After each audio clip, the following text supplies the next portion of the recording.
पुजारियों के होश तब उड़ गए जब उन्होंने देखा कि जिस भक्त को उन्होंने अपमानित कर मंदिर से बाहर निकाल दिया था, उसी का भजन सुनने के लिए भगवान ने दीवार तक तोड़ दी और अपनी मूर्ति को 180 डिग्री घुमा लिया।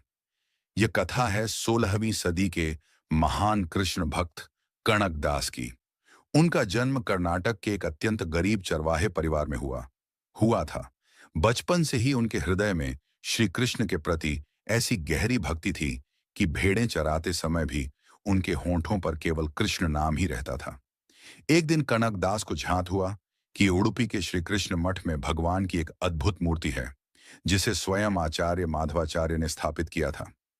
यह सुनकर वे मीलों पैदल चलकर उडुपी पहुंचे, लेकिन जैसे ही वे मंदिर के द्वार पर पहुंचे, सामाजिक भेदभाव के कारण पुजारियों ने उन्हें भीतर प्रवेश करने से रोक दिया।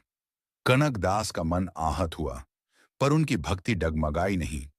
वे मंदिर की पिछली दीवार के पास बैठ गए और दिन रात कृष्ण भजन में लीन हो गए।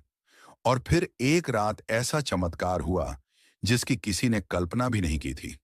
मंदिर की पिछली दीवार में दरार पड़ गई और जो मूर्ति सदा पूर्व दिशा की ओर देखती थी, वह घूमकर पूरे 180 डिग्री पश्चिम दिशा में सीधे कनक दास की ओर मुंह कर बैठी। अगली सुबह जब पुजारियों ने यह दृश्य देखा, तो उनके पैरों तले जमीन खिसक गई। वही पुजारी जिन्होंने कनक दास को रोका था, अब उनके चरणों में गिर पड़े।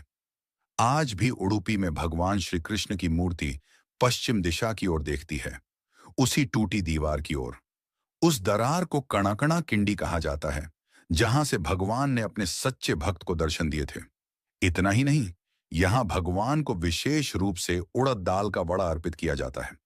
कहा जाता है कि यह उस गरीब भक्त कनक दास की स्मृति में है, जिसे श्री कृष्ण ने अपना सबसे प्रिय भक्त माना। ऐसे भक्त वत्सल श्री कृष्ण के लिए कमेंट में जय श्री कृष्ण अवश्य लिखें।